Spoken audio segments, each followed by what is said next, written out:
ಇನ್ನೊಮ್ಮೆ ಎಲ್ಲರಿಗೂ ನಮಸ್ಕಾರಗಳು. ಧ್ಯಾನ ಮತ್ತು ವ್ಯಾಸಂಗ ವೃತ್ತದಲ್ಲಿ ಮಗದೊಮ್ಮೆ ಈ ಒಂದು ಪ್ರವಚನವನ್ನು ನೀಡುವಂತಹ ಅವಕಾಶ ಪಡೆದು ನನಗೂ ಬಹಳ ಸಂತೋಷವಾಗ್ತಾ ಇದೆ. ಅಷ್ಟೊಂದು ವರ್ಷಗಳಿಂದ 1979ರಿಂದ ಈ ಒಂದು ವೃತ್ತದಲ್ಲಿ ಎಷ್ಟೆಷ್ಟು ಒಳ್ಳೊಳ್ಳೆ ಕಾರ್ಯಕ್ರಮಗಳಾಗಿವೆ. ಸಾವಿರಾರು ಮಂದಿ ಇದರಿಂದ ಲಾಭವನ್ನು ಪಡೆದಿದ್ದಾರೆ, ಪಡೆಯುತ್ತಿದ್ದಾರೆ, ಪಡೆಯಲಿದ್ದಾರೆ. ಅಂತಹ ಒಂದು ಒಳ್ಳೆಯ ಕೆಲಸದಲ್ಲಿ ನಮ್ಮದು ಒಂದು ಅಳಿಲ ಸೇವೆ ಆಗುವುದು ನಿಜವಾಗ್ಲೂ ಸಂತೋಷ ನಮಗೆ ಕೊಡುತ್ತೆ. ಈಗ ವಿಷಯಕ್ಕೆ ಪ್ರವೇಶ ಮಾಡುತ್ತಾ, ನಮ್ಮಲ್ಲಿ ಎಷ್ಟೋ ಶಾಸ್ತ್ರಗಳಿವೆ. ಕೆಲವು ಬಹಳ ವಿಸ್ತಾರವಾಗಿರ್ತವೆ, ಇನ್ನು ಕೆಲವು ಸಂಕ್ಷಿಪ್ತವಾಗಿರ್ತವೆ. ಇವುಗಳ ಮಧ್ಯೆ ಶ್ರೀಮದ್ ಭಾಗವತಂ ಅನ್ನುವಂತಹದ್ದು ವಿಸ್ತಾರವಾದ ಗ್ರಂಥ. 18,000 ಶ್ಲೋಕಗಳಿರುವಂತಹ ಆ ಭಾಗವತ ಪುರಾಣದಲ್ಲಿ ಭಕ್ತಿ ಮಾತ್ರವಲ್ಲ, ಎಷ್ಟೋ ವಿಷಯಗಳು ಬರ್ತವೆ. ಮತ್ತು ಬ್ರಹ್ಮವಿದ್ಯೆ ಅಥವಾ ಆತ್ಮಜ್ಞಾನ ಅನ್ನುವಂತಹ ವಿಷಯವೂ ಕೂಡ ಧಾರಾಳವಾಗಿದೆ. ಭಾಗವತ ಬರೇ ಭಕ್ತಿ, ಅದರಲ್ಲಿ ಜ್ಞಾನ ಇಲ್ಲ ಅಂತ ಭಾವಿಸುವುದು ತಪ್ಪೆ. ಇವಾಗ ನಾವು ನೋಡ್ಲಿಕ್ಕೆ ಹೊರಟಿರುವಂತಹದ್ದು ಶ್ರೀಮದ್ ಭಾಗವತದ ಭಾಗ ಅಲ್ಲ, ಅದೇ 18,000 ಶ್ಲೋಕಗಳಿರುವಂತಹ ಶ್ರೀಮದ್ ಭಾಗವತವನ್ನ ಕೇರಳದಲ್ಲಿ ಒಬ್ರು ನಾರಾಯಣ ಭಟ್ಟತಿರಿ ಅನ್ನುವಂಥವರು 500-600 ವರ್ಷಗಳ ಹಿಂದೆ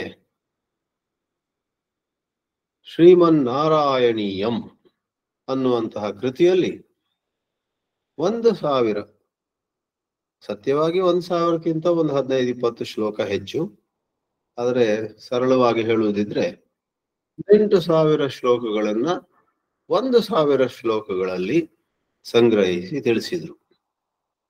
ಆದ್ರಿಂದ ಶ್ರೀಮನ್ನಾರಾಯಣೀಯಂ ಶ್ರೀಮದ್ ಭಾಗವತದ ಸಾರಾಂಶವನ್ನ, ಎಲ್ಲ ಮುಖ್ಯ ವಿಷಯಗಳನ್ನ, ಎಲ್ಲ ಮುಖ್ಯ ಬೋಧನೆಗಳನ್ನ, ಎಲ್ಲ ಮುಖ್ಯ ಕಥೆ ಮತ್ತು ಉಪಕಥೆಗಳನ್ನ ತಿಳಿಸಿಕೊಡುವಂತಹ ಗ್ರಂಥ.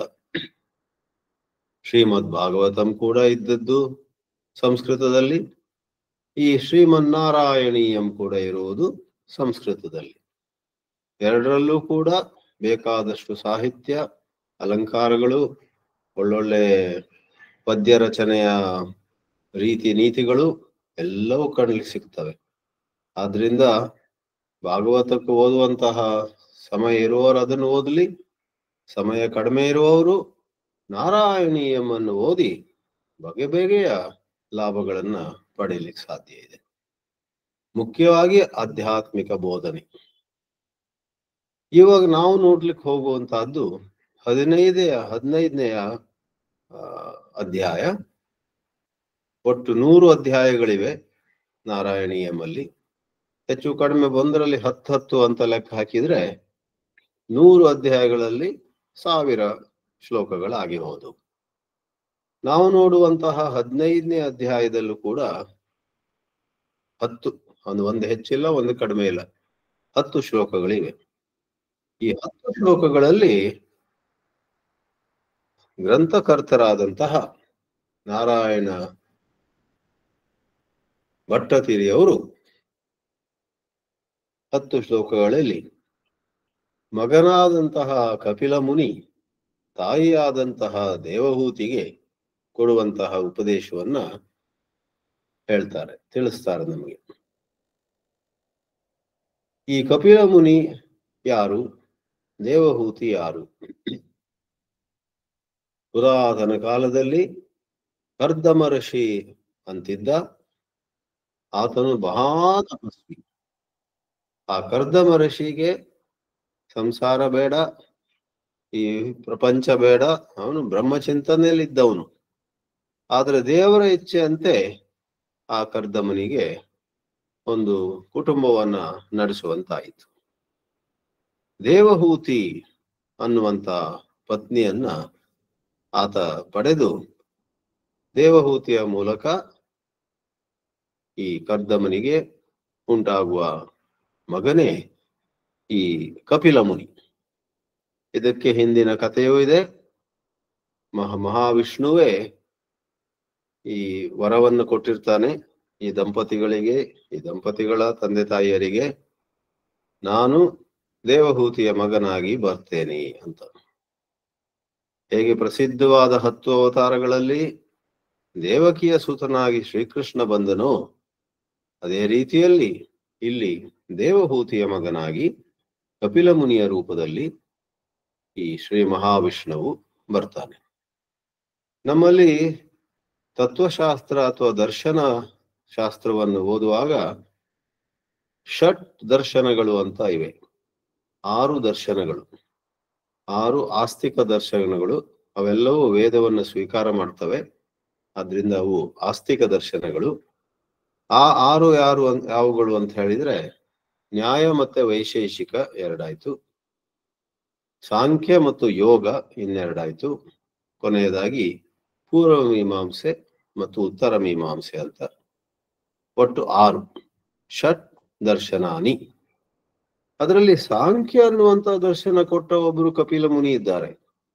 ಆ ಕಪಿಲ ಮುನಿ ಮತ್ತು ಈ ಶ್ರೀಮದ್ ಭಾಗವತದಲ್ಲಿ ಬರುವಂತಹ ಅಥವಾ ಶ್ರೀ ನಾರಾಯಣೀಯಂನಲ್ಲಿ ತಿಳಿಸಿರುವಂತಹ ಕಪಿಲ ಮುನಿ ಬೇರೆ ಬೇರೆ ಆಗಿದ್ದಾರೆ ಅನ್ನೋದನ್ನು ನಾವು ಗಮನಿಸಬೇಕು.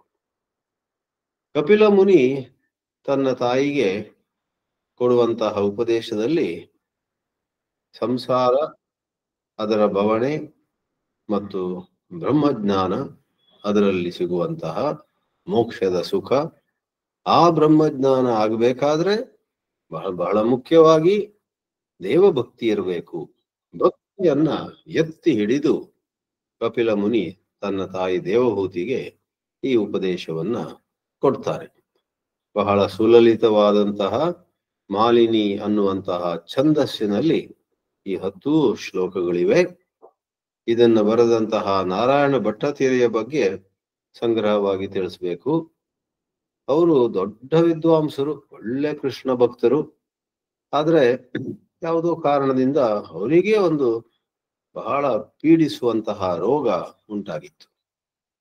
ಅವರಿಗೆ ಪ್ಯಾರಾಲಿಸಿಸ್ ಆಗ್ಬಿಟ್ಟು ಇಡೀ ಶರೀರದಲ್ಲೇ ಹಲವಾರು ತೊಡಕುಗಳು, ಶರೀರದಲ್ಲಿ ಎಷ್ಟೋ ನೋವು, ಇದೆಲ್ಲ ಆಗಿ ಅಂತ ಪರಿಸ್ಥಿತಿಯಲ್ಲೂ ಕೂಡ ಅವರು ಬೇರೆ ಯಾವ ದಾರಿ ಇಲ್ಲ ನನಗೆ, ಎಲ್ಲ ಚಿಕಿತ್ಸೆಗಿಂತ ಹೆಚ್ಚಾಗಿ ನಾನು ಕೃಷ್ಣನ ಶರಣು ಹೋಗ್ತೀನಿ, ಈ ರೋಗದಿಂದ ಬಿಡುಗಡೆ ಆಗ್ಬೇಕಾದ್ರೆ ಶ್ರೀಕೃಷ್ಣ ಶರಣಂ ಮಮ ಅನ್ನುತ್ತಾ ಗುರುವಾಯೂರು ಅಂತ ಕೇರಳದಲ್ಲಿ ಈಗಲೂ ಕೂಡ ತುಂಬಾ ಪ್ರಸಿದ್ಧವಾಗಿರುವಂತಹ ಸ್ಥಳದಲ್ಲಿ, ಅಲ್ಲಿಯ ಕೃಷ್ಣ ದೇವಸ್ಥಾನದಲ್ಲಿ, ಆ ದೇವಸ್ಥಾನದ ಪ್ರವೇಶದ ಜಾಗದಲ್ಲಿಯೇ ಒಂದು ಕಡೆ ಕುಳಿತು ದಿನವೂ ಸ್ವಲ್ಪವೇ ಶ್ಲೋಕಗಳನ್ನು ರಚಿಸುತ್ತಾ ಹೋಗ್ತಾರೆ. ಈ 1000 ಶ್ಲೋಕಗಳನ್ನು ರಚಿಸಿ ಆ ಪ್ರತಿ ಅಧ್ಯಾಯದಲ್ಲೂ ಕೂಡ ತುಂಬಾ ಕಳಕಳಿಯಿಂದ ಭಗವಂತನನ್ನ ಪ್ರಾರ್ಥಿಸಿ ಅವರು ಆ 1000 ಶ್ಲೋಕಗಳು ಸಮಾಪ್ತವಾದಾಗ ಸಂಪೂರ್ಣ ಗುಣವಾಗ್ತಾರೆ. ಈ ಒಂದು ಪವಾಡ, ಈ ಒಂದು ಚಮತ್ಕಾರ, ಈ ಒಂದು ನಾವು ನಂಬಲು ಕಷ್ಟ ಅನ್ನಿಸುವಂತಹ ಸಂಗತಿ ಈ ನಾರಾಯಣೀಯಂ ಅನ್ನುವ ರಚನೆಯ ಹಿನ್ನೆಲೆಯಲ್ಲಿ ಇದೆ. ಕೊನೆಯಲ್ಲಿ ಈ ನಾರಾಯಣ ಭಟ್ಟತಿರಿ ಒಳ್ಳೆಯ ಪೂರ್ಣ ಆಯುರಾರೋಗ್ಯ ಸೌಖ್ಯವನ್ನ ಪಡೀತಾನೆ ಅಂತ ಒಂದು ಕಥೆಯೂ ಇದ್ರ ಜೊತೆ ಇದೆ. ಈ ನಾರಾಯಣ ಭಟ್ಟತಿರಿಯ ಬಗ್ಗೆ ನಮಗೆಲ್ಲರಿಗೂ ತುಂಬಾ ಆದರ ಇರಬೇಕು. ಅವರು ರಚಿಸಿದ್ದು ಅದು ಅಂತ ಒಂದು ದೈಹಿಕ ಸ್ಥಿತಿಯಲ್ಲಿ, ಅಂತ ಒಂದು ಮಾನಸಿಕ ಸ್ಥಿತಿಯಲ್ಲಿ ಅವರ ಭಕ್ತಿ ಹೇಗೆ ಬಹಳಷ್ಟು ತೀಕ್ಷ್ಣವಾಯಿತು ಅನ್ನೋದನ್ನ ನಾವೆಲ್ಲರೂ ನೋಡ್ಬೇಕು. ನಮ್ಮಲ್ಲಿ ಎಷ್ಟೋ ಬಾರಿ ಏನೋ ನೆಗಡಿಯಾಗಿದೆ, ಮೈಕೈ ನೋವು ಇದೆ ಅಂದ್ರೆ ನಾವು ಆ ದಿವಸದ ಪೂಜೆಯೋ ಜಪವನ್ನ ಬಿಡುವಂತ ಆಲೋಚನೆ ಮಾಡ್ತೀವಿ. ಆದ್ರೆ ಇವರಿಗೆ ಅಷ್ಟು ದೊಡ್ಡ ರೋಗ ಇದ್ದಾಗ್ಲೂ ಕೂಡ ಏನನ್ನು ಬಿಡದೆ ಅದರ ಬದಲು ಇನ್ನಷ್ಟು ಸಾಧನೆಯನ್ನ, ಈ ಕಾವ್ಯವನ್ನ ಅಥವಾ ಈ ಕವಿತೆಯನ್ನ, ಈ ಪದ್ಯವನ್ನ, ಈ ಸ್ತುತಿಯನ್ನ, ಈ ಒಂದು ಗ್ರಂಥವನ್ನ ರಚಿಸಲಿಕ್ಕೆ ಅವರು ಉದ್ಯುಕ್ತರಾಗ್ತಾರೆ. ಅಂತಹ ನಾರಾಯಣ ಭಟ್ಟತಿರಿಯವರು ಬರೆದಿರುವಂತಹದ್ದು ನಾರಾಯಣೀಯಂ ಮತ್ತು ಮಹಾವಿಷ್ಣು ಅಥವಾ ಶ್ರೀಮನ್ ನಾರಾಯಣನ ಕುರಿತಾಗಿದ್ದರಿಂದ ಅದರ ಹೆಸರು ನಾರಾಯಣೀಯಂ. ಈ ಗ್ರಂಥಕ್ಕೆ ಹೆಸರು ಬರಲಿಕ್ಕೆ ಮಹಾವಿಷ್ಣುವಿನ ಹೆಸರು ಕಾರಣ, ಗ್ರಂಥವನ್ನು ರಚಿಸಿದಂತಹ ಕವಿ ಭಟ್ಟತಿರಿ ಅವರ ಹೆಸರು ಕೂಡ ಕಾರಣ. ಇಷ್ಟು ಹೇಳಿ ಇವಾಗ ಈ 10 ಶ್ಲೋಕಗಳನ್ನ ನಾವು ಸಂಕ್ಷಿಪ್ತವಾಗಿ ಪಕ್ಷಿ ನೋಟದಲ್ಲಿ ನೋಡುವ ಹಾಗೆ ನೋಡೋಣವಂತೆ. ಆ ಶ್ಲೋಕಗಳನ್ನ ನಿಮಗೆ ತೋರಿಸಲಿಕ್ಕೆ ಪ್ರಯತ್ನ ಮಾಡ್ತೀನಿ.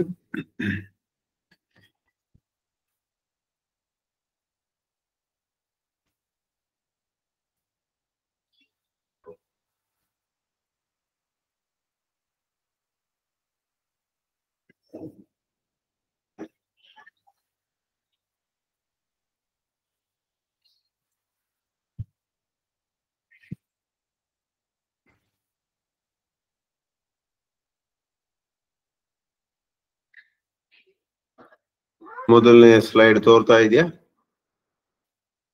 ಹಾ, ಕಾಣಿಸ್ತಾ ಇದೆ ಸ್ವಾಮೀಜಿ. ಸ್ಲೈಡ್ ಶೋಗೆ ಮಾಡಿ.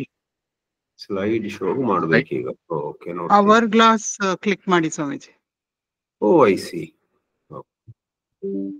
ಅವರ್ ಗ್ಲಾಸ್ ಕೆಳಗಡೆ ಸಿಂಬಲ್ ಅಲ್ಲಿ ಝೂಮ್ ಸ್ಕೇಲ್ ಪಕ್ಕ ಎಡಗಡೆ ಇದೆ.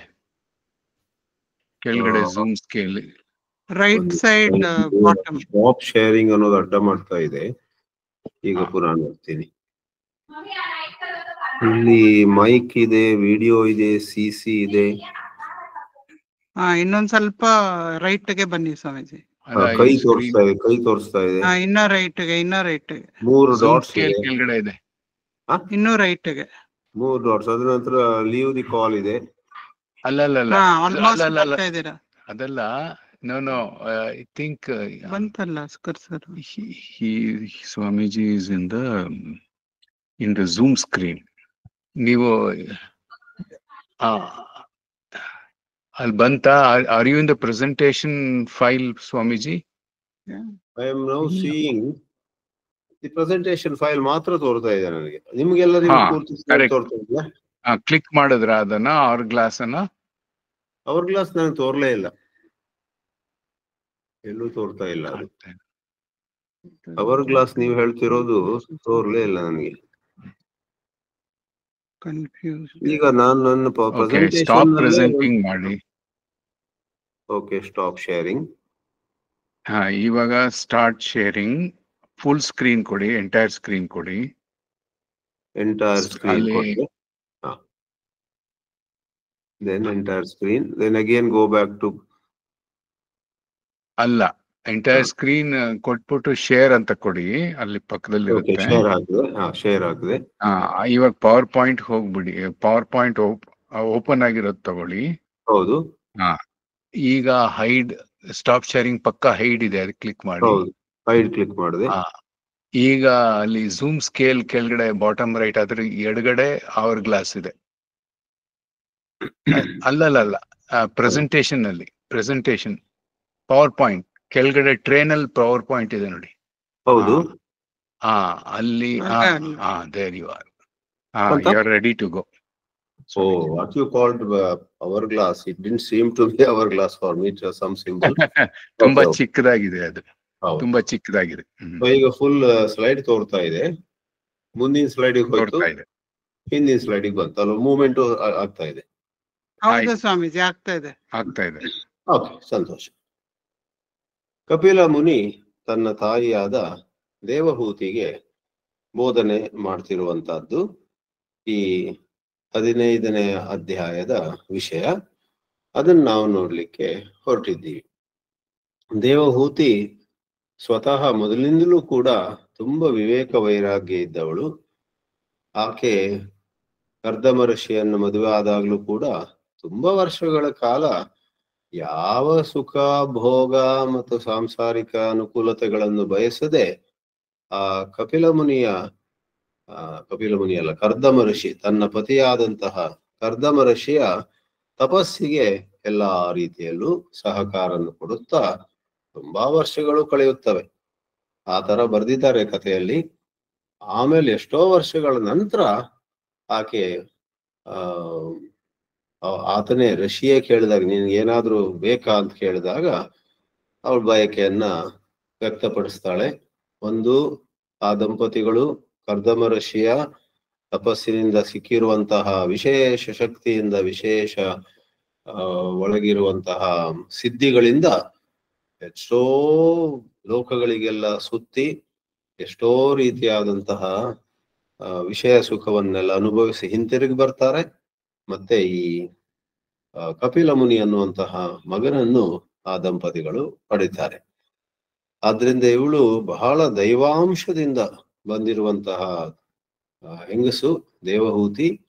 ಆದ್ರಿಂದ ಮಗ ಬೆಳೆಯುತ್ತಲೇ ಎಲ್ಲರೂ ಆ ಮಗನ ಬಗ್ಗೆ ಹೇಳ್ತಾರೆ, ಇವನು ಅಸಾಧಾರಣವಾದಂತಹ ವ್ಯಕ್ತಿ, ಇವನು ಹುಟ್ಟಿನಿಂದಲೇ ಜ್ಞಾನಿ, ಇವನಿಗೆ ಒಂದು ಸ್ವಲ್ಪವೂ ಕೂಡ ಪ್ರಾಪಂಚಿಕತೆ ಇಲ್ಲ ಅಂತೆಲ್ಲ ಹೇಳಿದಾಗ ಅವಳು ಕೂಡ ತುಂಬಾ ಸಂತೋಷ ಪಟ್ಟು ಅವಳು ಆ ಮಗನನ್ನ ವಿನಂತಿಸ್ತಾಳೆ, ನನಗೆ ಅಧ್ಯಾತ್ಮದ ಸಾರವನ್ನು ಹೇಳುವಂತ.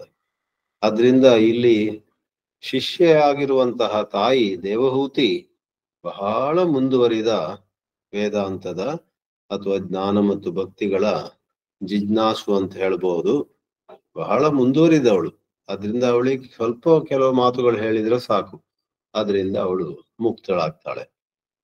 ಈ ಪ್ರಕಾರ ತುಂಬಾ ಉತ್ತಮ ಅಧಿಕಾರಿ ಅಂತ ಹೇಳಬಹುದಾದಂತಹ ಶಿಷ್ಯೆ ಮತ್ತು ಬ್ರಹ್ಮನಿಷ್ಠ ಮತ್ತು ಶ್ರೋತ್ರಿಯನಾದಂತಹ, ಒಂದು ಕಡೆ ಬ್ರಹ್ಮದಲ್ಲಿ ನಿಂತಿರುವವನು, ಇನ್ನೊಂದು ಕಡೆ ಎಲ್ಲಾ ಶಾಸ್ತ್ರಗಳನ್ನು ಬಲ್ಲವನಾಗಿರುವಂತಹ ಮಗ ಕಪಿಲ ಮುನಿ ಇಲ್ಲಿ ಗುರು ಆಗಿರ್ತಾನೆ. ಇವಾಗ ಮೊದಲನೇ ಶ್ಲೋಕವನ್ನು ನೋಡೋಣ. ಪ್ರತಿ ಶಬ್ದವನ್ನ ಅರ್ಥೈಸುವುದು ಇಲ್ಲಿ ಆಗುವುದೂ ಇಲ್ಲ, ಬೇಕಾಗಿಯೂ ಇಲ್ಲ. ಮತಿರಿಹ ಗುಣಸಕ್ತ ಬಂಧ ಕೃತ್ತೇಶ್ವಸಕ್ತ ತ್ವಮೃತ ಕೃದುಪರುಂಧೇ ಭಕ್ತಿಯೋಗಸ್ತು ಸಕ್ತಿಂ ಮಹದನುಗಮಲಭ್ಯ ಭಕ್ತಿರೇವಾತ್ರ ಸಾಧ್ಯ ಕಪಿಲತನುರಿತಿ ತ್ವಂ ದೇವಹೂತ್ಯೈ ನ್ಯಗಾದೀ. ನಮ್ಮ ಮತಿ, ನಮ್ಮ ಮನಸ್ಸು ಇಲ್ಲಿ ಇಹ ಅಂದ್ರೆ ಈ ಜೀವನದಲ್ಲಿ, ಈ ನಮ್ಮ ಬದುಕಿನಲ್ಲಿ ನಮ್ಮ ಮತಿ ಅಥವಾ ಮನಸ್ಸು ಗುಣಸಕ್ತ, ಸತ್ವ ರಜಸ್ ತಮಸ್ಸುಗಳಿಗೆ ಆಸಕ್ತ ಆದ್ರೆ, ಗುಣ ಅಂತ ಹೇಳುವ ಮೂಲಕ ಮತ್ತೇನಲ್ಲ, ಗುಣಗಳಿಂದ ಉಂಟಾದಂತಹ ಈ ಪ್ರಪಂಚ, ನಾಮರೂಪಾತ್ಮಕವಾದ ಪ್ರಪಂಚ, ಶಬ್ದ ಸ್ಪರ್ಶ ರೂಪ ರಸಗಂಧ ಅಂತ 5 ವಿಷಯಗಳು ನಮ್ಮನ್ನ ಯಾವಾಗ್ಲೂ ಕಾಡ್ತಿರ್ತವೆ. ಕಿವಿ ಏನನ್ನೋ ಕೇಳುತ್ತೆ, ನಮ್ಮ ಚರ್ಮ ಯಾವುದೋ ಒಂದು ಸ್ಪರ್ಶವನ್ನು ಅನುಭವಿಸುತ್ತೆ, ರೂಪವನ್ನ ಕಣ್ಣುಗಳು ನೋಡ್ತವೆ ಅಥವಾ ಬಣ್ಣವನ್ನ, ರಸ ಅಥವಾ ರುಚಿಯನ್ನ ನಾಲಿಗೆ ತಿಳಿಯುತ್ತೆ, ಹಾಗೆಯೇ ಗಂಧ ಅಥವಾ ಪರಿಮಳ ಅಥವಾ ದುರ್ವಾಸನೆಯನ್ನ ಮೂಗು ತಿಳಿಯುತ್ತೆ. ಅವೆಲ್ಲ ಪ್ರಕೃತಿಯ ಅಂಶಗಳು ಮತ್ತು ಪ್ರಕೃತಿ ಆಗಿರುವುದು 3 ಗುಣಗಳಿಂದ. ಮತಿಹಿ ಗುಣಸಕ್ತ ಬಂಧ ಕೃತ್, ಅದು ಬಂಧನವನ್ನು ಉಂಟು ಮಾಡುತ್ತೆ. ಅದಕ್ಕೆ ಹೋಲಿಸಿದಂತೆ ಅಸಕ್ತ, ಕೊನೆಯ ಶಬ್ದ ಮೊದಲನೇ ಪಂಕ್ತಿಯಲ್ಲಿ, ಗುಣಗಳಲ್ಲಿ ಅಸಕ್ತ, ಗುಣಗಳನ್ನ ವೀಕ್ಷಿಸುತ್ತಾ ಅವುಗಳಲ್ಲಿ ಬೇಕಾದಕ್ಕಿಂತ ಹೆಚ್ಚು ಆಸಕ್ತಿಯನ್ನ ಹೊಂದದೆ ನಮಗೆ ಇರ್ಲಿಕ್ಕೆ ಸಾಧ್ಯವಾದ್ರೆ ಅಂತಹ ವೈರಾಗ್ಯವು ಅಮೃತ ಕೃತ್, ಅದು ನಮಗೆ ಅಮೃತವನ್ನ ಉಂಟು ಮಾಡಿಕೊಡುತ್ತೆ. ಮತ್ತು ಈ ಪ್ರಕಾರ ಒಂದು ನಮ್ಮಲ್ಲಿ ಬದಲಾವಣೆ ಆಗ್ಬೇಕಾದ್ರೆ ಉಪರುಂಧೆ ಭಕ್ತಿ ಯೋಗ, ಭಕ್ತಿ ಯೋಗ ಅನ್ನುವ ಒಂದು ಸಾಧನೆ ಇದೆ. ದೇವರನ್ನು ಸ್ಮರಿಸುವಂತಹದ್ದು, ದೇವರ ಸ್ತುತಿಗಳನ್ನು ಹಾಡುವಂತಹದ್ದು, ದೇವರ ಜಪ ಮಾಡುವಂತಹದ್ದು, ದೇವರು ಇರುವಂತಹ ಮಂದಿರಗಳಲ್ಲಿ, ದೇವಾಲಯಗಳಲ್ಲಿ ಆಗಾಗ್ಗೆ ಹೋಗುವಂತಹದ್ದು, ದೇವರ ಬಗ್ಗೆ ಮಾತಾಡುವಂತಹ ಸಾಧು ಸಂತರ ಮಾತುಗಳನ್ನು ಕೇಳುವಂತಹದ್ದು, ಅವೆಲ್ಲವೂ ಕೂಡ ಒಟ್ಟು ಸೇರಿ ಭಕ್ತಿ ಯೋಗ ಅಂತ ಕರೆಯಲಾಗುತ್ತೆ.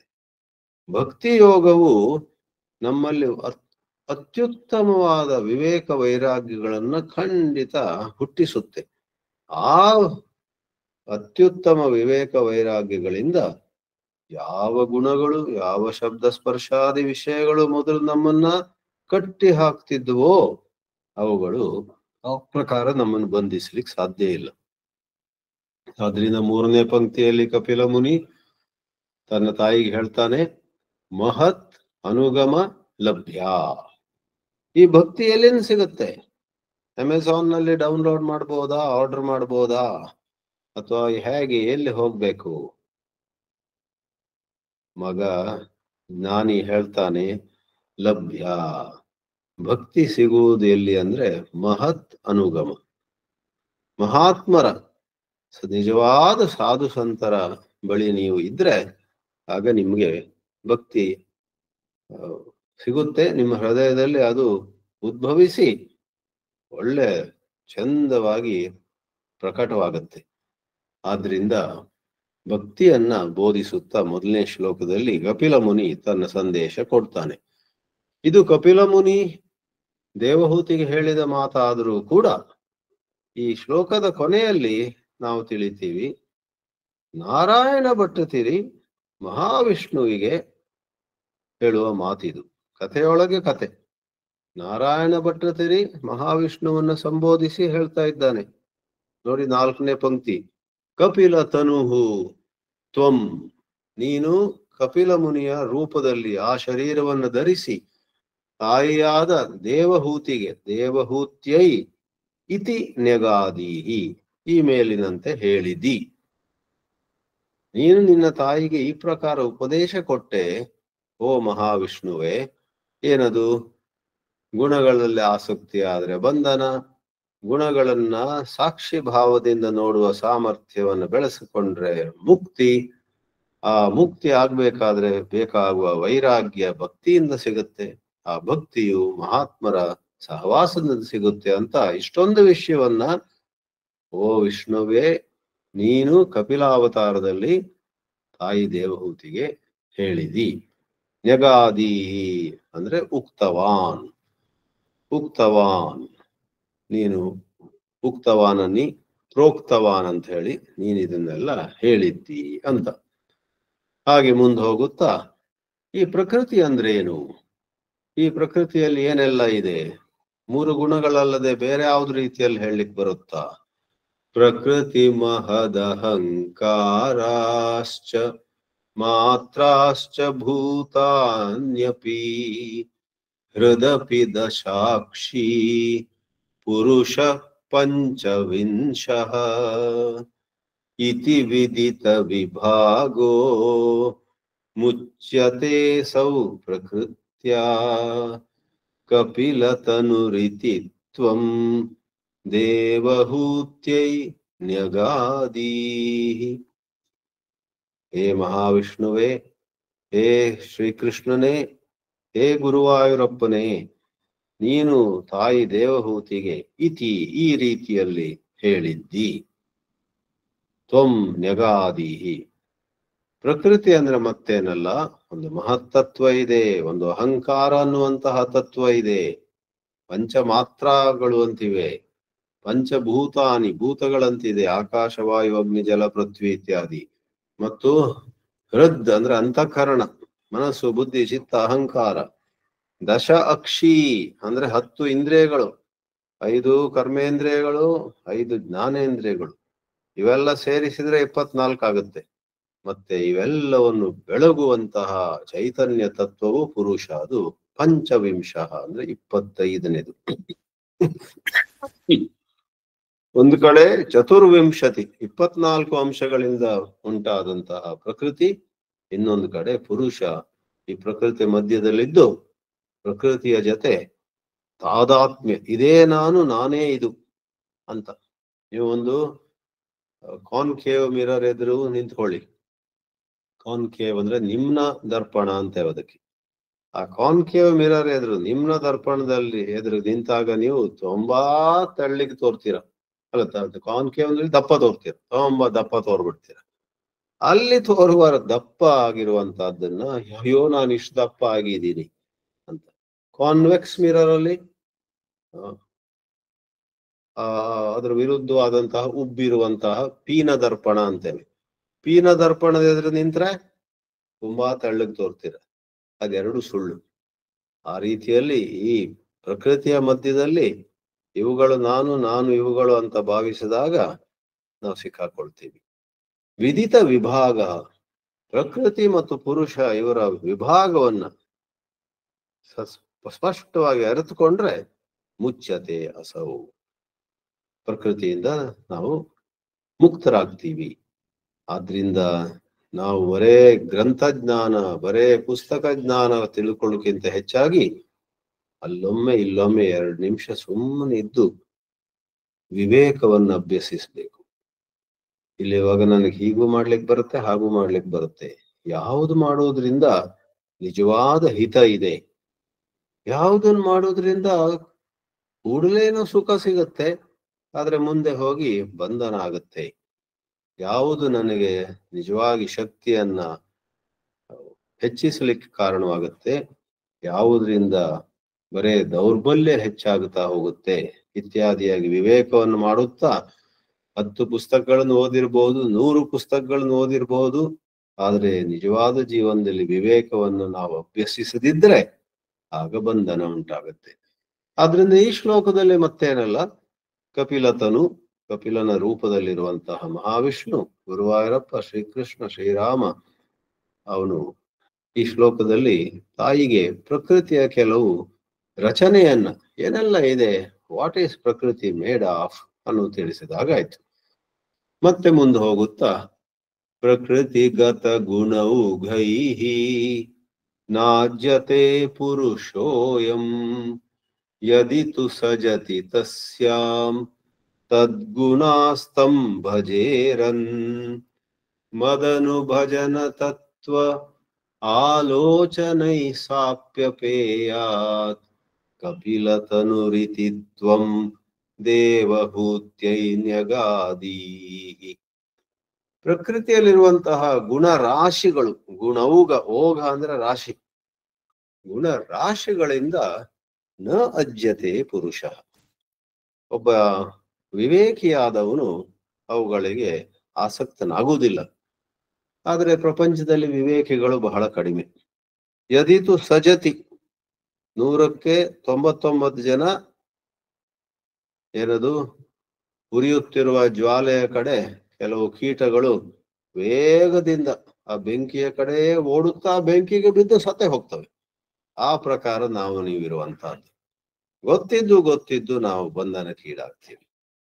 ಹೇಗೆ ಮತ್ತೊಂದು ಹೇಳಿಕೆ ಇದೆ ನೋಡಿ ಕನ್ನಡದಲ್ಲಿ, ഇരുಳು ಕಂಡ ಬಾವಿಯಲ್ಲಿ ಹಗಲು ಹೋಗಿ ಬಿದ್ದ ಅಂತ.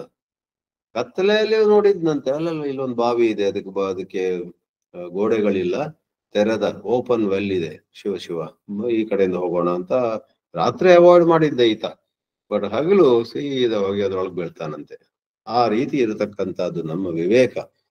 ಯದಿತು ಸಜತಿ, ಆಸಕ್ತರಾದ್ರೆ ಬೇಡದಿದ್ದ ವಿಷಯದಲ್ಲಿ ತಲೆ ಹಾಕೋದು, ಬೇಡದಿದ್ದ ವಿಷಯದಲ್ಲಿ ಆಸಕ್ತಿ ವಹಿಸೋದು, ಬೇಡದಿದ್ದ ವಿಷಯದ ಬಗ್ಗೆ ಹಗಲು ರಾತ್ರಿ ಚಿಂತನೆ ಮಾಡೋದು.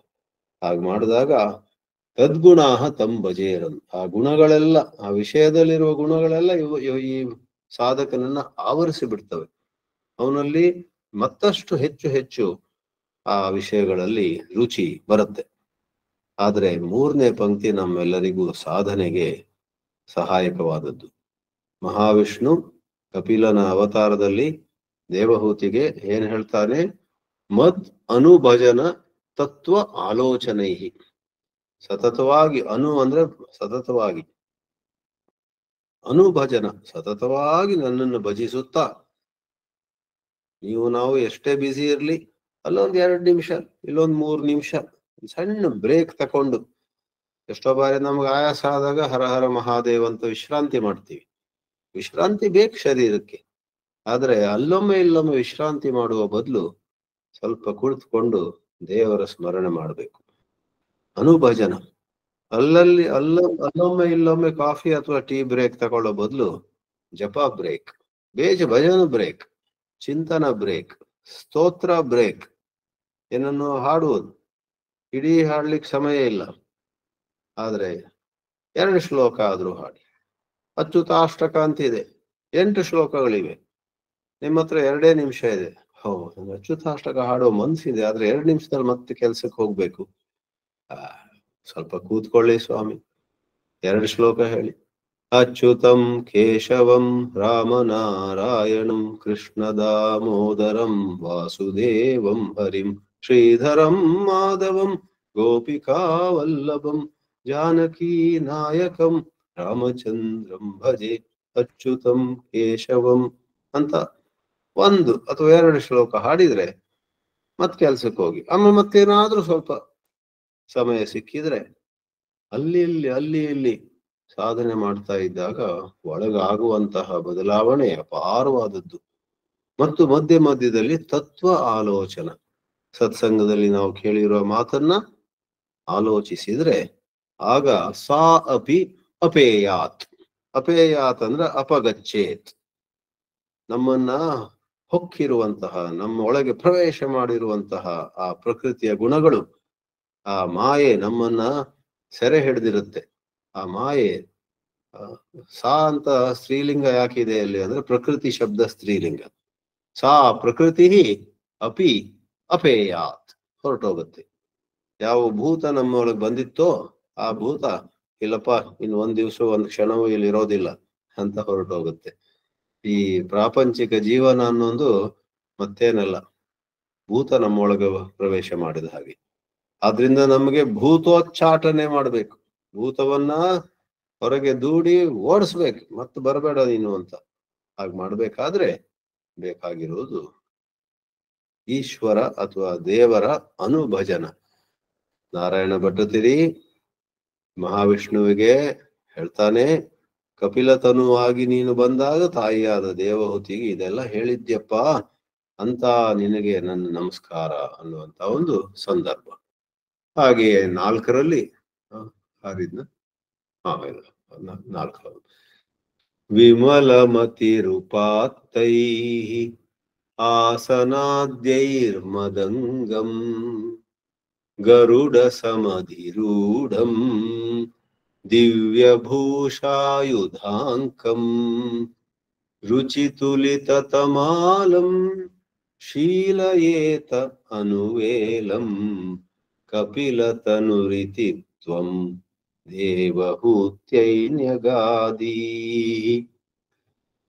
ಕಪಿಲನ ರೂಪದಲ್ಲಿ ಮಗನಾಗಿ ಬಂದು ನೀನು ತಾಯಿ ದೇವಹೂತಿಗೆ ಇನ್ನೂ ಏನ್ ಹೇಳಿದ್ಯಾ ಅಂತ ಹೇಳಿದ್ರೆ, ನನ್ನ ಭಜನೆ, ನನ್ನ ಚಿಂತನೆ ಮಾಡುವ ಸ್ವಲ್ಪ ವಿವರವಾಗಿ ವರ್ಣನೆ. ವಿಮಲಮತಿ, ಮೊದಲು ಮನಸ್ಸನ್ನು ಸ್ವಲ್ಪ ಶುದ್ಧಗೊಳಿಸ್ಕೊಳ್ಬೇಕು. ಮನಸ್ಸಲ್ಲಿ ಏನೋ ಬೇಡದಿದ್ದೆಲ್ಲ ವಿಚಾರ ಇರುವಾಗ ನಿಮ್ಗೆ ಗೊತ್ತಿದೆ ಒಳಗೊಳಗಿಂದ ಇದು ಒಳ್ಳೇದಲ್ಲ, ಈ ರಾಗ, ಈ ದ್ವೇಷ, ಈ ಕಾಮ, ಈ ಕ್ರೋಧ, ಈ ಏನೇನೋ ಆಸಕ್ತಿ, ಅದನ್ನು ಸ್ವಲ್ಪ ಹಿಂದಿಟ್ಟು ಸ್ವಲ್ಪ ಕಾಲ ಆದ್ರೂ ವಿಮಲಮತಿ ಆಗ್ಬಿಟ್ಟು ಉಪಾತ್ತೈಹಿ ಆಸನಾದ್ಯೈಹಿ, ಒಳ್ಳೆ ರೀತಿಯ ಒಂದು ಆಸನ ಮಾಡಿಕೊಂಡು ನೇರವಾಗಿ ಕುಳಿತುಕೊಂಡು ಮದಂಗಂ, ಮಹಾವಿಷ್ಣು ಅಥವಾ ಇಲ್ಲಿ ಕಪಿಲ ಮಹಾವಿಷ್ಣುವಿನ ಪ್ರತಿನಿಧಿಯಾಗಿ ತಾಯಿಗೆ ಹೇಳ್ತಾನೆ, ನನ್ನ ರೂಪವನ್ನ ನೀನು ಚಿಂತನೆ ಮಾಡಬೇಕು. ಮದಂಗ ಅಂದ್ರೆ ಇಲ್ಲಿ ಅಂಗ ಅಂದ್ರೆ ದೇಹ, ಶರೀರ. ನನ್ನ ರೂಪವನ್ನ ಗರುಡ ಸಮಧಿರೂಢಂ, ಅದು ಯಾವ ರೂಪ? ಗರುಡನ ಮೇಲೆ ಕುಳಿತಿರುವ ದಿವ್ಯ ಭೂಷಣಗಳನ್ನ, ಆಯುಧಗಳನ್ನ, ಶಂಖಚಕ್ರ ಗದಾ ಪದ್ಮ ಇವುಗಳನ್ನೆಲ್ಲ ಹಿಡಿದಿರುವಂತಹ ನನ್ನ ರೂಪವನ್ನ. ರುಚಿ ತುಲಿತ ತಮಾಲಂ, ಒಂದು ತಮಾಲ ಅಂತ ಹೂ ಇದೆ, ಆ ಹೂವಿನ ಬಣ್ಣದಲ್ಲಿರುವಂತಹ ನನ್ನ ರೂಪವನ್ನ ಅನುವೇಲಂ ಶೀಲಯೇತ ಅನುವೇಲಂ. ವೇಲ ಕನ್ನಡದಲ್ಲೂ ಇದೆ, ವೇಳೆ.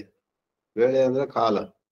ಅನುವೇಲಂ ಅಂದ್ರೆ ಎಲ್ಲಾ ಕಾಲದಲ್ಲಿಯೂ ಕೂಡ ಸತತವಾಗಿ ಅವಕಾಶ ಸಿಕ್ಕದಾಗೆಲ್ಲ ಅದನ್ನ ಶೀಲಯೇತ ಧ್ಯಾನಿಸಬೇಕು.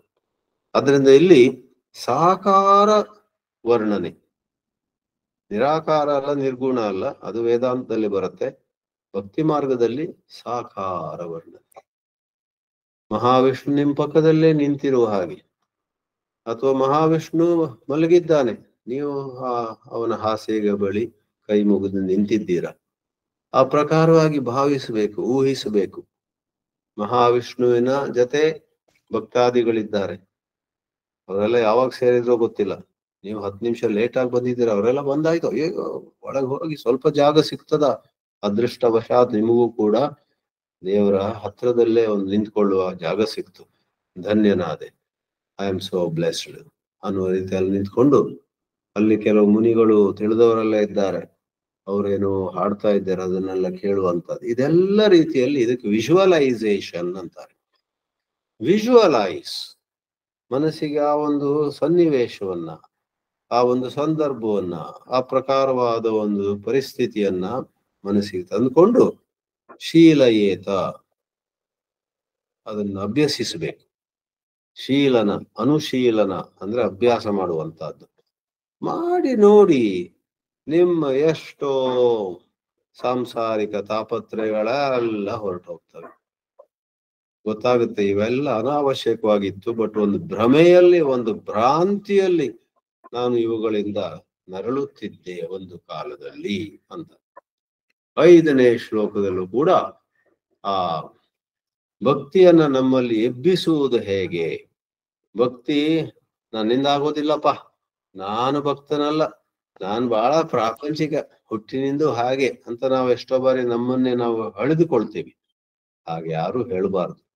ಎಷ್ಟೇ ಪ್ರಾಪಂಚಿಕರಾಗಿದ್ದಿರಬಹುದು ನಾವು, ನಮ್ ಕೈಯಲ್ಲಿ ಎಷ್ಟೋ ತಪ್ಪುಗಳು, ಅಪರಾಧಗಳು, ಪಾಪಕರ್ಮಗಳು ಆಗಿರಬಹುದು. ಎಲ್ಲದಕ್ಕೂ ಕೂಡ ಮದ್ದು ಇದೆ. ಅದೇನದು? ಮಮ ಗುಣ ಗಣಲೀಲಾ ಆಕರ್ಣನೈಹಿ ಕೀರ್ತನಾದ್ಯೈಹಿ ಮೈಸುರ ಸರಿದೋಘ ಪ್ರಖ್ಯಚಿತ್ತಾನುವೃತ್ತಿ ಭವತಿ ಪರಮ ಭಕ್ತಿ ಸಾಹಿ ಮೃತ್ಯೋರ್ವಿಜೇತ್ರಿ ಕಪಿಲತನುರಿತಿ ತ್ವಂ ದೇವಭೂತ್ಯೈ ನಿಗಾದ್ನ್ಯಗಾದೀಹಿ. ನಾರಾಯಣ ಭಟ್ಟತಿರಿ ಹೇಳುವ ಮಾತು ಕೊನೆಯ ಪಂಕ್ತಿ. ಹೇ ಮಹಾವಿಷ್ಣು, ಕಪಿಲನ ರೂಪದಲ್ಲಿ ಬಂದು ದೇವಹೂತಿಗೆ ಈ ಮಾತುಗಳನ್ನು ಕೂಡ ನೀನು ಹೇಳಿದ್ದಿ, ನನ್ಗೆ ಗೊತ್ತು. ಏನದು? ನೀನು ಮಹಾವಿಷ್ಣು ತನ್ನ ತಾಯಿ ದೇವಹೂತಿಗೆ ಏನ್ ಹೇಳಿದೆ ಅಂದ್ರೆ, ನನ್ನ ಗುಣಗಣಗಳ ಲೀಲೆಯ ಆಕರಣ ಅಂದ್ರೆ ಕೇಳೋದು, ಭಗವಂತನ ಗುಣಗಳನ್ನ. ಅದು ಒಂದಲ್ಲ ಎರಡಲ್ಲ, ಗುಣಗಣ ರಾಶಿ ರಾಶಿ ಒಳ್ಳೆ ಗುಣಗಳು ಭಗವಂತನಲ್ಲಿವೆ. ಮತ್ತು ಭಗವಂತನ ಲೀಲೆಗಳನ್ನ ಕೇಳಬೇಕು. ಪ್ರಹ್ಲಾದನಿಗೆ ಹಿರಣ್ಯಕಶಿಪುಗೂ ಸಹಾಯ ಮಾಡಿದ ಹಾಗೆ, ಧ್ರುವನಿಗೆ ಮಹಾವಿಷ್ಣು ದರ್ಶನ ಕೊಟ್ಟ ಹಾಗೆ, ಎಷ್ಟೋ ಸಾಧು ಸಂತರನ್ನ ರಕ್ಷಿಸಿದ ಹಾಗೆ, ಗಜೇಂದ್ರ ಮೋಕ್ಷದಲ್ಲಿ ಆ ಆನೆಯನ್ನ ಆ ಮೊಸಳೆಯ ಬಾಯಿಯಿಂದ ರಕ್ಷಿಸಿದ ಹಾಗೆ, ಎಷ್ಟೋ ಕಥೆಗಳು, ಎಷ್ಟೋ ಗುಣಗಳು ಎಲ್ಲ ಹೇಳಲಾಗಿವೆ. ಕೀರ್ತನ ಆದ್ಯೈ, ಕೀರ್ತನ ಮಾಡಿ. ಕಲಿಯುಗ ಬಂದಾಗ, ನಾಲಿಗೆ ಇದ್ದಾಗ ಕೃಷ್ಣ ಎನಬಾರದೆ ಅಂತ ಹಾಡೆಲ್ಲ ಇದೆ. ಹಾಡ್ಬೇಕು. ಅದು ಹಾಡಬೇಕಾದ್ರೆ ನಮಗೆ ದೊಡ್ಡ ಸಂಗೀತ ಬರ್ಬೇಕಂತಿಲ್ಲ, ಆ ಭಕ್ತಿ ಬೇಕಷ್ಟೆ.